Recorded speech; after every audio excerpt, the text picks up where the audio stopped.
So in the last class, we had discussion related to what that solubilisis and hydrolysis and the different types of mechanisms related to solubilisis. Now, one by one, we'll be seeing the examples of all those mechanisms of hydrolysis. So the very first one is what that unimolecular mechanism or SN1. The very first type of hydrolysis is what it is by unimolecular mechanism, which is also known as what SN1. Fine. Very first characteristics of SN1 or the unimolecular mechanism is what? So we say these reactions proceed through formation of cation. Fine. What we'll be writing? The character of SN1 unimolecular mechanism is what? So we say these reactions, they proceed through formation of cation. Fine. Now the very first example of unimolecular mechanism is what that hydrolysis of NH3. The very first example of unimolecular mechanism is what that hydrolysis of NH3. So a few of the things we have to write before seeing that mechanism. The very first thing is what? NH3 does not undergo hydrolysis under ordinary conditions. Right? The very first point which we have to note down is what? NH3 does not undergo hydrolysis under ordinary conditions. Right?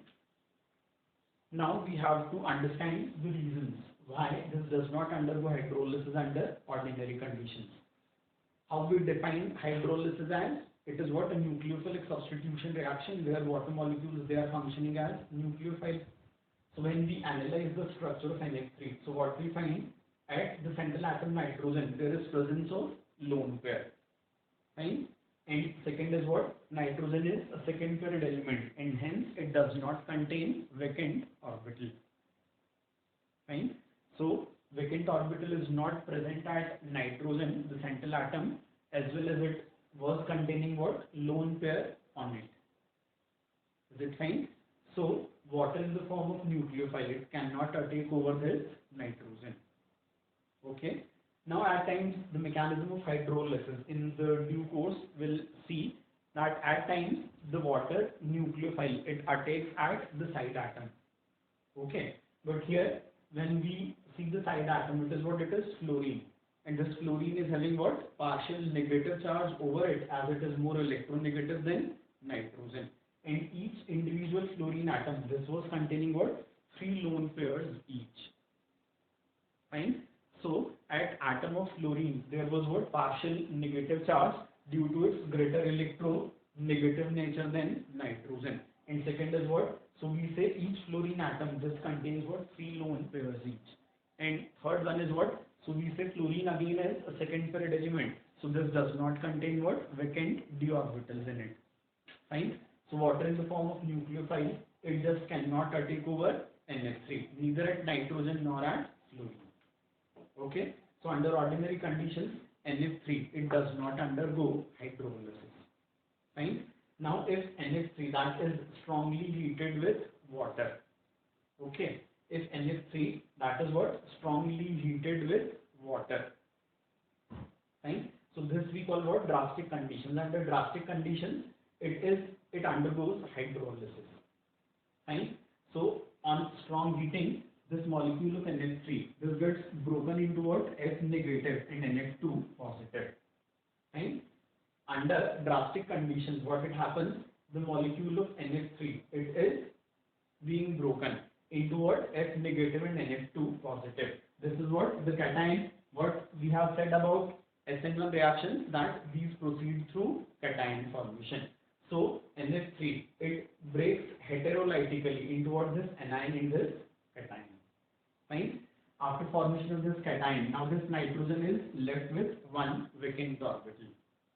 In NH2 positive, at nitrogen, what is present? One vacant orbital is present. Right? So in that vacant orbital, now water, it shares what? Electron pair from oxygen. Okay. In this vacant orbital, water is sharing its electron pair through oxygen. Right? So a bond that is formed between nitrogen and oxygen. Now as in this bond, both the shared electrons are being donated by oxygen. That means this is what? A type of coordinate bond. Okay? As both the shared electrons in this bond, these are being donated by oxygen. That means what? That means this bond is what? A coordinate bond. Okay? If this coordinate bond is represented in the form of a covalent bond, then the donor atom, it bears what? Positive charge. And the acceptor atom, it bears what? That? Negative charge. Okay? If what? A coordinate bond that is represented in the form of a covalent bond, then at the donor atom, what we put? A positive charge. And at acceptor atom, we put what? A negative charge. Fine? Now what we see, nitrogen, this was positive earlier. So after having that negative charge, the charge is being neutralized. And oxygen is left with the positive charge. Okay? Now as oxygen is positively charged and after becoming its positive, what it happens? So we say this, the hydrogens connected to oxygen, they become acidic in nature. Or in other way, what we can say, oxygen being more electronegative is not ready to be a positive charge at it. So to lose this positive charge, what it does, it withdraws the pair of electrons from hydrogen towards itself, making this hydrogen positive, and it is released in the form of acidic hydrogen. Fine? So this H positive released, and earlier this F negative, released F negative. Now they combine to form what? That HF, which is the side product in the reaction. And in place of one of the fluorine atoms at nitrogen, now it is what? OH from water. So this reaction is what? That nucleophilic substitution, which was proceeding through cation formation. Is it clear? Now, in the similar mechanism, these other two fluorine atoms, they also will be replaced by what? OH. OH from water. They again will be following what? That same mechanism. Both the water molecules will be replacing fluorine by the same mechanism. So one by one, all the fluorines, these are replaced by OH or water. So the product obtained here is what? NOH whole side. And in net, 3 HF molecules, these are released. Is it clear? So what is obtained in the reaction is NOH whole side. Now what that NOH whole side is? Unstable. Okay. This NOH whole side is what? So we say this is unstable. Fine. So to make itself stable, it loses a molecule of water from itself. NOH whole size is what? So we say it is unstable. So now to make itself stable, it is losing a molecule of water from itself.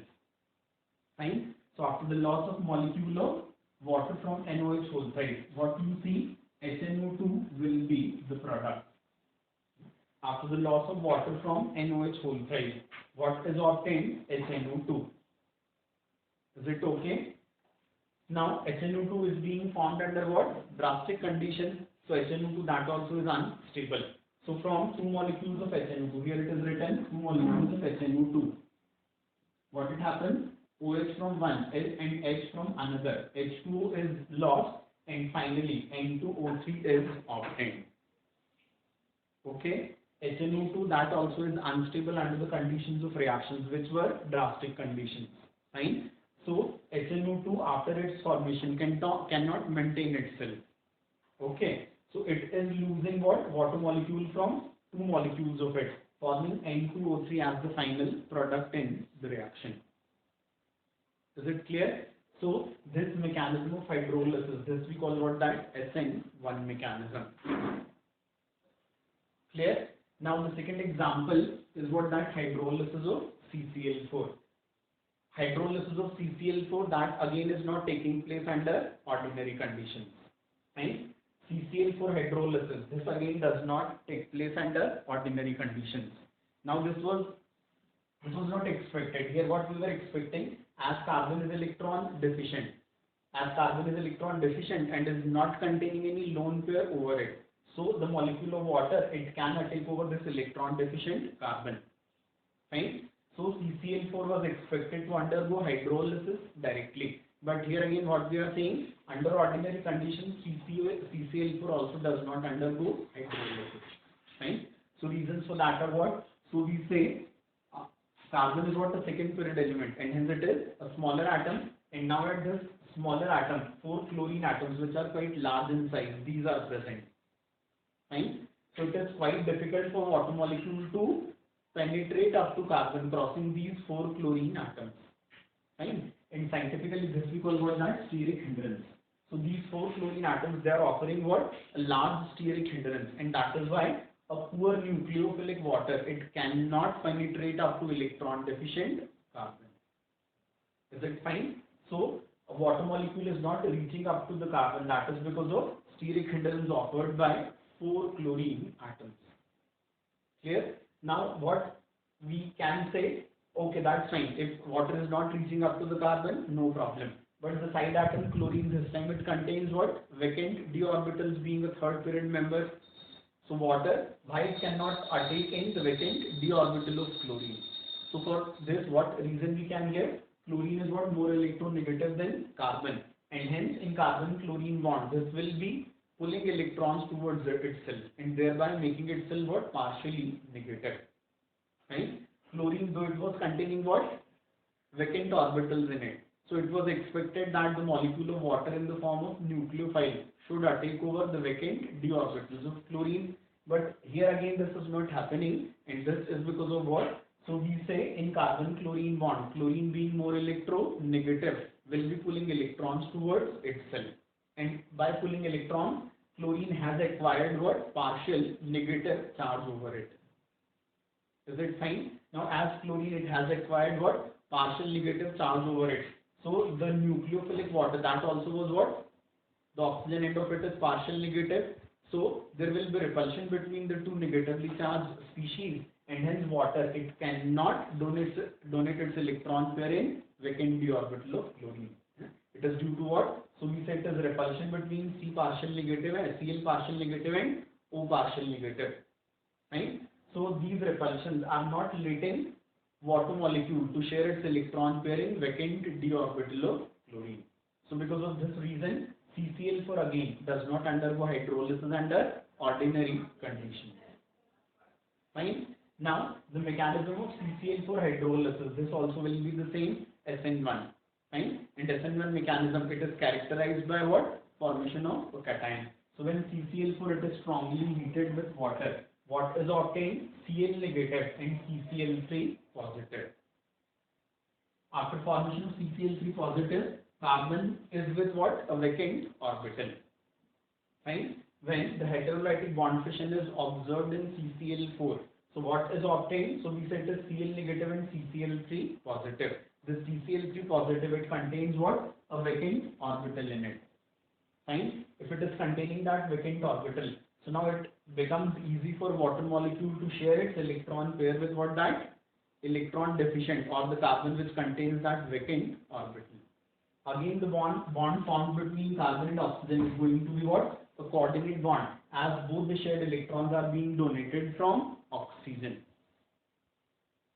Okay, so what it happens? So we say after formation of this bond, oxygen will be acquiring positive charge, and this carbon, it becomes neutral. The logic for this has been made clear earlier only. Right? So now oxygen is with positive charge. Right? Now oxygen is with positive charge, and oxygen being more electronegative is not ready to tolerate or bear this positive charge. So make it free from this positive charge. What oxygen molecule it does? So it withdraws a pair of electrons from one of the hydrogen atoms connected to it, thereby releasing that H in the form of positive. Right? So once this H is lost in the form of positive, what is obtained? So we say it is OHCCl3. Okay. Now this OHCCl3, this again is unstable molecule. Right? The product formed OHCCl3. What we are saying, this again is unstable. And reason for its instability is what? So we say carbon, the smaller atom, it is containing what? 4 lone pair containing atoms, and this is causing what? Strong repulsions among these groups, thereby making this molecule unstable. Right? So now to make it stable, the oxygen, it starts sharing its electron pair with this electron deficient carbon, and this carbon, it expels what? One of the chlorine atoms in the form of negative. So Cl negative is being lost. This carbonate becomes what? Positively charged. Now after the loss of this Cl in the form of negative, this carbonate acquires what? That positive charge. And as the carbonate acquires positive charge, the lone pair of oxygen will be shared with it to form what? A pi bond between carbon and oxygen. Hence, when a pi bond is formed between carbon and oxygen is with what? Three bonds and positive charge again. And as we have seen here, that oxygen is not ready to bear that positive charge. So what it is going to do? It withdraws electrons from hydrogen. The shared electron pair will be shifted towards that O positive, because of which O becomes neutral and that H is lost in the form of positive. So this H positive and Cl negative, which is earlier expelled from this molecule, H and Cl, they will be forming what? That HCl, and the final hydrolysis product in the reaction is what? That COCl2. So mechanism is quite simple. CCl4 is being broken heterolytically to form Cl negative and CCl3 positive. In this C positive, a vacant orbital is present in which water it shares its electron pair. The molecule formed has what? Positive charge over oxygen. Oxygen wants to get rid of that positive charge, so it withdraws a pair of electrons from hydrogen, whereby the molecule it becomes neutral, HO and CCl3. But this molecule is unstable, so to make itself stable, it uses what? Cl negative from carbon and H positive from oxygen, whereby what? That HCl is lost and finally COCl2 is obtained. COCl2, the name of this compound is what? That phosgene, or it is also called that carbonyl chloride. Fine. So these two are what? The examples of unimolecular mechanism, SN1.